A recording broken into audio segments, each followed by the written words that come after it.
썬다싱은 1889년 9월 3일 북인도 펀잡주 람푸르라는 마을에서 태어났습니다. 그의 아버지 세르싱은 부유한 대지주로서 교리에 따라 열심히 사는 시크교의 신도였습니다. 썬다의 어머니는 고상하고 순결하며 사랑과 동정심이 많은 사람으로서 썬다가 위대한 성자가 되는데 아주 큰 영향을 끼친 분이었습니다. 썬다는 14살 때 어머니와 형을 잃게 되면서 조용하고 온순하던 성격이 큰 변화를 가져왔습니다.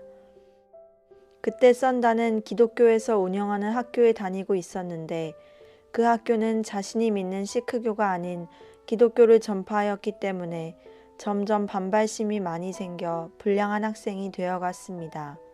결국 썬다는 친구들이 보는 가운데 성경을 조각조각 찢어놓고 그 위에 기름을 부어 불태우게 되었습니다. 어머니가 돌아가신 후에 썬다는 시크교 안에서 마음의 평화를 얻기 위하여 최선을 다하였으나 노력을 하면 할수록 더욱 불안하고 초조한 마음만 생기는 것이었습니다. 썬다는 1904년 12월 16일부터 새벽마다 평화를 갈망하는 마음으로 간절한 기도를 드리게 되었는데 응답을 받지 못하게 되자 결국 셋째 날 새벽 5시에 동네 앞을 지나가는 기차에 치여서 죽을 결심까지 하게 되었습니다. 그는 식음을 전폐하면서 참된 신이 있다면 평안을 달라고 간절하게 기도하고 또 기도하였습니다. 18일 새벽 4시 30분이 되었을 때 갑자기 썬다의 방 안으로 밝고 환한 빛이 강하게 비쳐 들어왔습니다. 그 밝은 광채 가운데서 신비로운 음성이 들려왔습니다. 너는 왜 나를 핍박하느냐? 나는 네가 찾는 길이니라. 나는 너와 온 인류를 구원하기 위하여 십자가 위에서 목숨을 버린 예수 그리스도니라. 그 순간 썬다는 예수 그리스도는 죽은 것이 아니라 살아계시구나. 이분이 그 자신이구나 라는 생각이 떠오르자마자 예수 그리스도 앞에 꿇어 엎드리게 되었습니다. 썬다는 예수님의 발현을 체험하고 큰 기쁨과 평안을 얻은 날부터 예수 그리스도를 열정적이며 적극적으로 증거하게 되었습니다. 시크교는 힌두교의 한 종파였는데 그 교회 신도들은 다른 종교의 신도들보다 종교심이 강했기 때문에 기독교로 개종을 하게 된 썬다는 큰 핍박을 받게 되었습니다. 가족들과 친척들은 썬다를 박해할 뿐 아니라 그가 다니고 있던 학교와 살고 있던 마을의 기독교인들까지도 심하게 핍박을 하였습니다. 썬다의 숙부는 조카의 마음을 고쳐볼까 하여 그를 데리고 지하실로 들어가 금고를 열고 많은 금, 은, 보석, 화폐를 보이며 머리에 쓰고 있던 두건을 벗고 극진한 겸손으로 어린 썬다에게 빌었습니다. 내가 만약 그 이단의 신앙을 버리고 우리와 같이 있으면 이 모든 것이 너의 것이 될 것이다. 썬다는 숙부의 청을 거절하면 얼마나 그를 모욕하는 일인가 생각하고 두 눈에서 괴로움과 슬픔의 눈물이 흘렀습니다. 그러나 썬다는 예수님을 생각하고 새 힘을 얻어 단호하게 말하였습니다. 숙부님, 죄송합니다. 비록 이 세상의 모든 부귀를 다 준다 할지라도 내 마음속에 있는 평안과는 바꿀 수 없습니다. 내 몸이 불사름을 당한다 할지라도 나의 사랑하는 구주를 배반할 수 없습니다. 수주일 후 썬다는 시크교의 전통에 따라 태어나면서부터 한 번도 잘라보지 않은 두 발을 밀어버렸습니다. 이것은 그가 시크교도가 아니라는 것을 공식적으로 선언하는 것이나 마찬가지였습니다. 가족들은 썬다가 시크교도의 상징이었던 긴 머리를 잘라버리자 짐승과 같이 취급하였습니다. 그들은 같은 밥상에서 식사를 못하게 하였으며 짐승을 대하듯이 음식물을 던져주었습니다. 또한 동네 사람들은 썬다를 만나면 욕을 하며 침을 뱉었습니다. 약 8달 동안 썬다는 수많은 유혹과 핍박 가운데서도 타협을 하거나 굴복하지 않았습니다. 결국 그의 아버지는 몰래 독약을 넣은 주먹밥을 주면서 썬다를 내쫓았습니다. 썬다는 집을 떠나 얼마쯤 갔을 때 배가 고파서 그 주먹밥을 먹었는데 그때부터 심한 복통이 생기고 피를 토하면서 간신히 어느 미국 선교사의 집까지 도착하게 되었습니다. 급히 달려온 의사는 독약이 온몸에 퍼져서 손을 쓸 수가 없다고 하였습니다. 다음날 썬다의 죽음을 확인하기 위해서 선교사의 집을 방문한 그 의사는 썬다가 하나님의 기적으로 치유된 것을 보면서 크게 놀랐습니다. 그 이후에 그 의사는 기적을 나타내신 하나님을 확신하면서 기독교로 개종하였다고 합니다. 여러 날 후에 썬다는 수바투라는 곳으로 갔는데 그곳에서 세례를 받게 되었습니다. 그 후 33일이 지났을 때부터 썬다는 맨발에 성경 한 권을 손에 들고 1년 동안 전국 순회 전도 여행을 다녔습니다. 그 전도 여행을 마친 후에 썬다는 그때까지 복음이 전파되지 못한 북인도에서 적극적으로 전도할 계획을 세우게 되었습니다. 그는 구령에 불타는 사랑을 가지고 복음이 전파되지 않은 카시밀, 펀잡, 바니알 지방을 돌면서 만나는 사람들에게 구원과 평화를 주신 예수 그리스도를 증거하였습니다. 가진 것이라고는 담요 2장과 성경 한 권밖에 없는 그에게 가혹한 날씨와 회교도들의 박해는 너무나도 심했습니다. 썬다는 때때로 중상모략을 당하며 굶주리고 목마르며 인적이 없는 숲을 속으로 쫓겨나고 짐승의 굴에 들어가며 벗은 발은 큰 상처를 입게 되었습니다.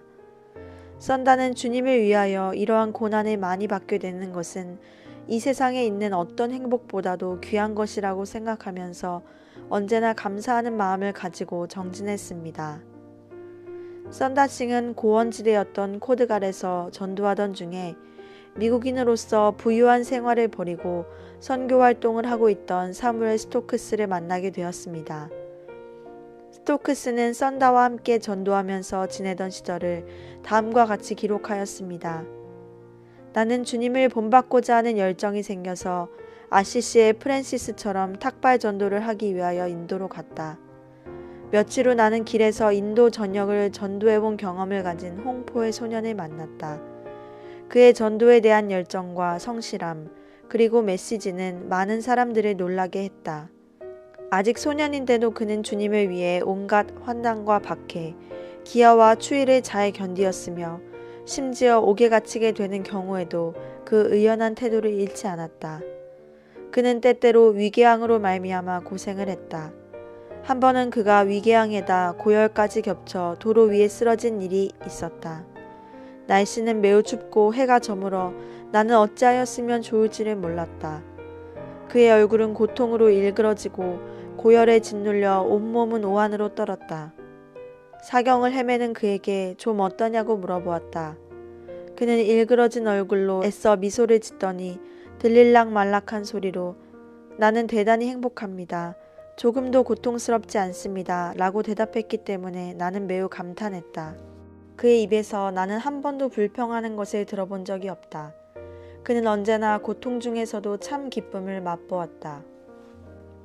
1908년부터 1909년까지 2년 동안 썬다는 북인도 지역과 티베트를 전도하며 많은 어려움을 겪었습니다. 회교도의 박해는 말할 것도 없고 말라리아와 열사병으로 쓰러져 사경을 헤맨 적도 있었습니다. 또 눈보라와 빙하에 익숙한 그였는데도 얼어 죽을 뻔한 때도 있었으며 히말라야 급류에 익사할 뻔도 하였습니다. 1909년 겨울에 성공회 주교 레프로이 박사로부터 신학교에 입학을 해서 사제서품을 받지 않겠느냐는 제의를 받고 썬다는 목회와 신학적인 훈련을 받아보고자 입학하였습니다. 신학교에서 그는 여전히 홍포를 입었고 늘 혼자 앉아 성경을 묵상하거나 기도를 많이 했고 또 쉬는 날이면 여전히 전도를 하였습니다. 썬다는 그 성공의 신학교를 졸업하고 성직자가 된 사람은 다른 교단의 교회에서는 설교를 할 수 없고 오직 성공회 안에서만 목회해야 된다는 주교의 말을 듣고 그 학교를 중퇴하고자 하는 결심을 하게 되었습니다. 이때 그는 이미 설교할 자격을 받았으나 자신의 증거 사역이 제한된다는 것을 알고 주교에게 설교권을 반환하였습니다. 주교는 썬다가 부여받은 특별한 성격과 사역과 보다 넓은 선교 영역을 인식하고서 그의 설교권을 승인해 주었습니다. 그리하여 교단이나 교리의 속박을 당하지 않고 전과 같이 자유롭게 전도하고 설교하며 살기로 결단한 썬다는 결국 1910년 7월에 중퇴하게 되었습니다. 썬다는 신학생으로 있는 동안 여러 신비가의 서적을 읽었는데 그 중에서도 그리스도를 본받아와 성 프랜시스 등을 오래 애독하였습니다. 그 밖에도 신비가 야곱뱀의 아빌라의 데레사, 십자가의 성 요한, 스웨덴보르그, 마담 기용 등의 서적을 통하여 그는 내면 생활에 더욱 깊은 곳을 지향하는 동기를 얻게 되었습니다. 1911년과 1912년은 북인도 지방을 다니며 전도하였습니다. 이 여행 중에 썬다는 날칸다라고 하는 곳에서 곡식을 거두는 농부들을 보고 열심히 전도를 하였습니다. 처음에는 아무런 반응이 없던 농부들이 점점 반감을 일으켜 욕을 하기 시작했고 그들 중에 한 사람은 돌을 썬다의 머리에 던져서 상처를 내었습니다. 얼마 후에 돌을 던진 사람은 갑자기 머리가 아프게 되었기 때문에 부득이 일을 중단하고 집으로 돌아갔습니다.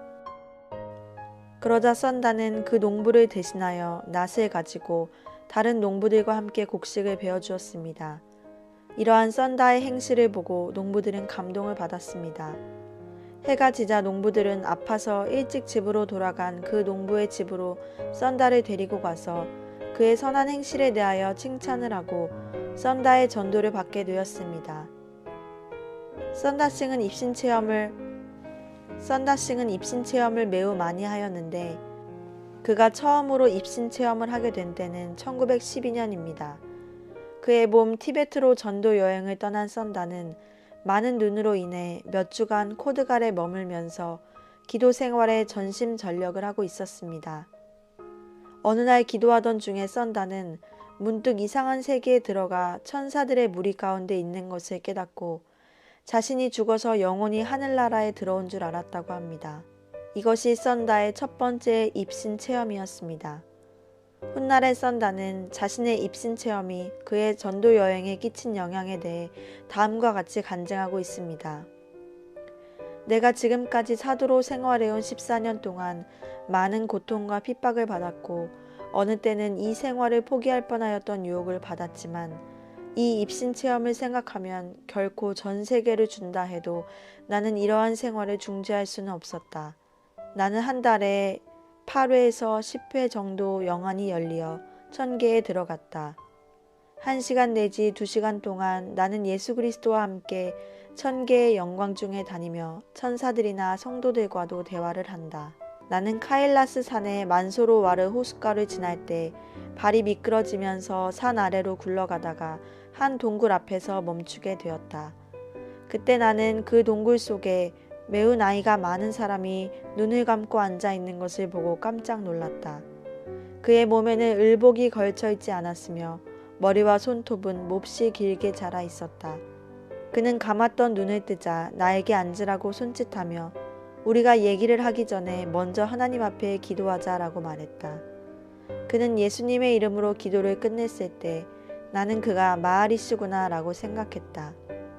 내가 그에게 당신은 누구냐고 묻자 나는 애굽의 알렉산드리아에서 태어나 엄격한 이슬람 교도였던 부모님의 스라에서 자랐소. 장성하여 나는 더비쉬 사원에 들어가서 수도를 하며 코란 경전을 읽었소. 30세가 되었는데도 그 회교에서 안식을 얻지 못하였는데 당시 성 프란시스 사비에르 조카 중에 한 사람인 자르노스가 알렉산드리아에 들렸다가 나에게 세례를 주었소. 그 후 75세가 될 때까지 세계 여러 곳을 다니면서 전도하였소. 나는 21개 국어를 사용할 수 있었기 때문이요. 그러다가 내가 더 여행을 계속할 수 없음을 깨닫게 되자 차츰 이곳까지 오게 되었고 이 카일라스 산에 거주해온 지는 209년이 되었소 라고 하였다. 썬다는 그의 이름을 여러 번 물었으나 그는 결코 알려주지 않고 내 이름은 크리스천입니다. 그리스도가 내 안에 있기 때문이지요 라고만 하였습니다. 썬다는 이 첫 번째 만남 이후에 1916년과 1917년에도 마아리스를 만났습니다. 썬다는 마아리스를 만나서 은혜 받은 것을 많은 사람들 앞에서 여러 번 간증하였습니다. 썬다싱은 1913년 주님을 본받아 40일 금식 기도를 하게 되었습니다. 그와 친하게 지내던 의사 스위프트 씨는 목숨을 잃는다고 반대하였지만 굳게 결심한 썬다의 마음은 흔들리지 않았습니다. 그는 하드와와 데라둔 사이의 정글 속에 있는 참대나무가 우거진 숲을 택한 후에 금식하는 날짜를 계산하기 위해서 돌 40개를 가져다가 곁에 놓고 매일 한 개씩 던지면서 금식을 하였습니다. 금식을 하는 동안 그는 평소보다 더 큰 평화와 행복을 느끼게 되었습니다. 그는 육체의 힘이 거의 없어졌을 때 사자와 맹수의 우는 소리를 들었습니다. 감각이 예민하게 되어 보는 것보다 느끼는 것이 더 빠르게 되었습니다. 나중에는 기력이 없어서 날짜도 헤아릴 수 없게 되었으므로 며칠인지 알 수 없었습니다. 마침 이때 대를 베러 온 나무꾼이 거의 죽어가는 사람을 보고 누구인지 알 수 없었으나 성경에 쓰여 있는 그의 이름을 보고 썬다인 줄 알고 친구들에게 데려다 주었습니다. 이 금식 중에 있었던 체험은 그의 생애의 한 전환점을 이루는 중대한 경험이었습니다. 이 체험이 그에게 어떠한 변화가 있었는가에 대해서 그 자신이 고백한 내용을 보면 다음과 같습니다. 금식 전에는 나에게 유혹이 있었다.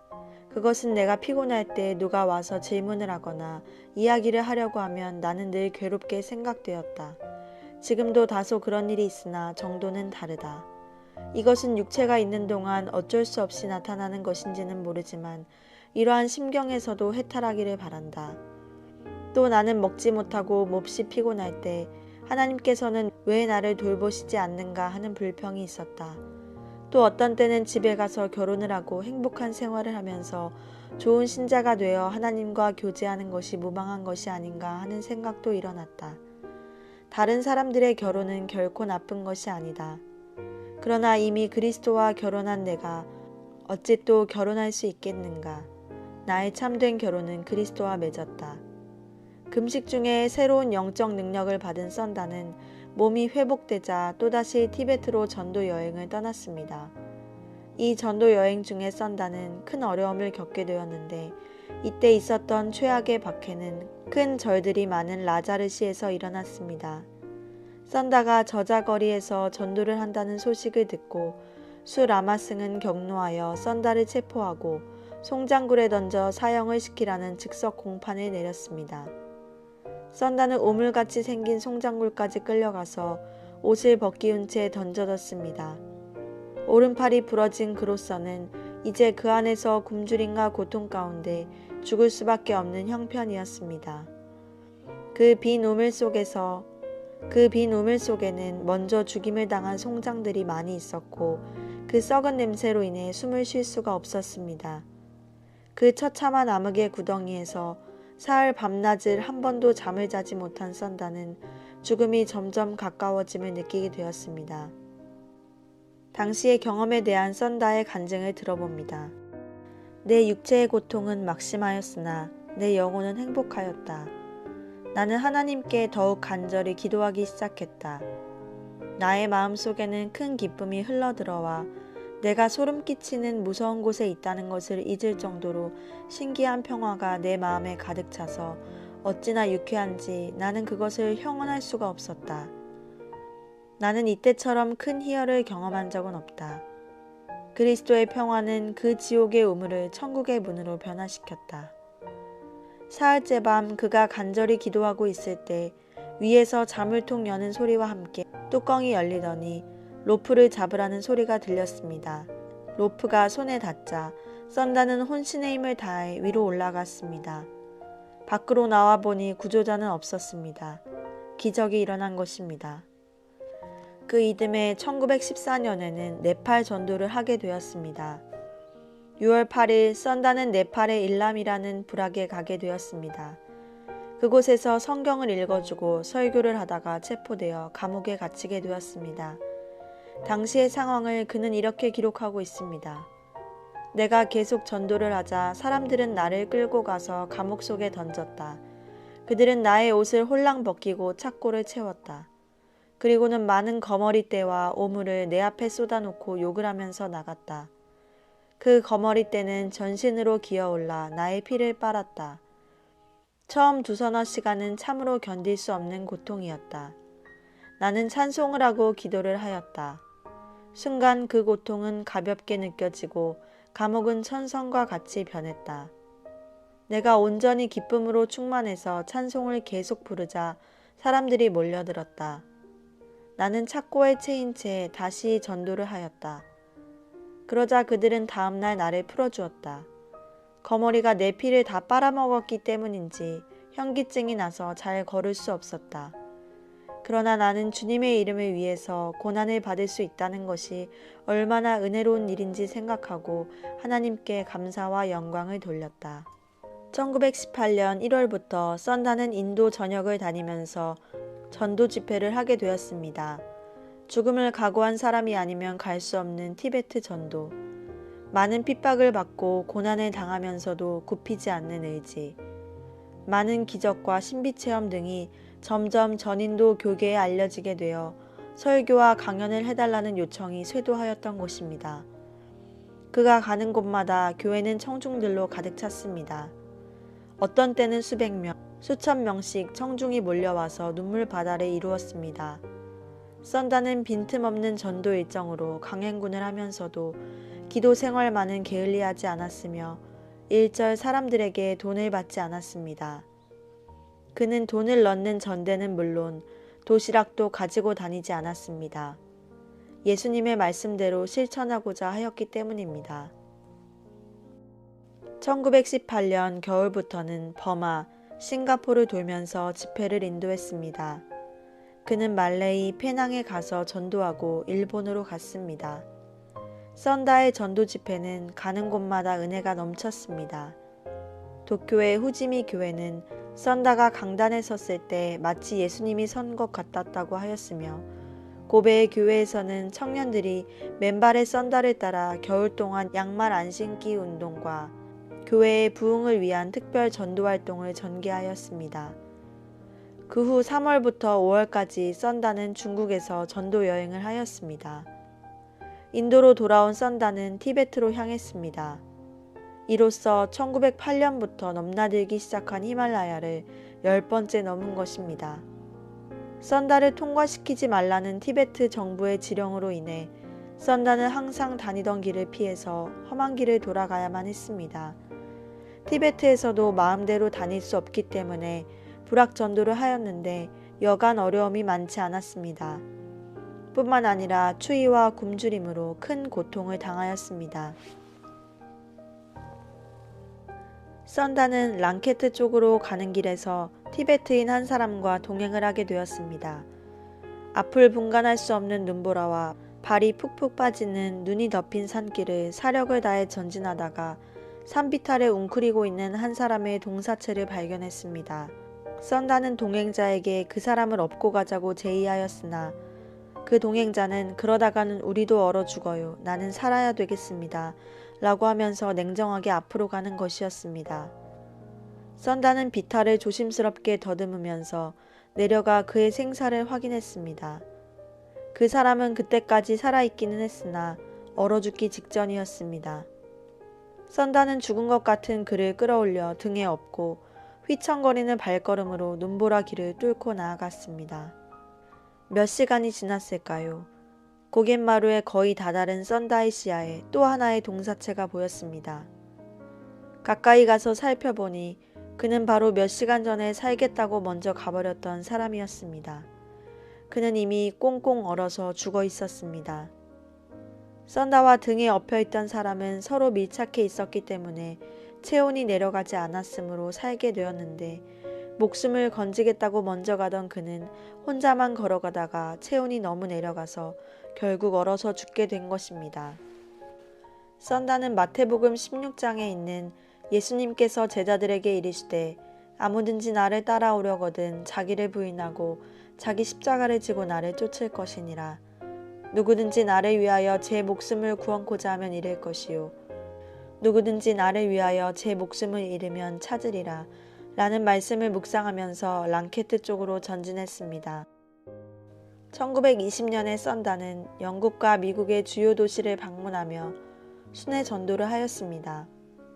1921년부터 1922년까지 썬다는 팔레스타인, 스위스, 독일, 스칸디나비아 3국, 네덜란드, 프랑스 등 순회 전도를 계속하였습니다.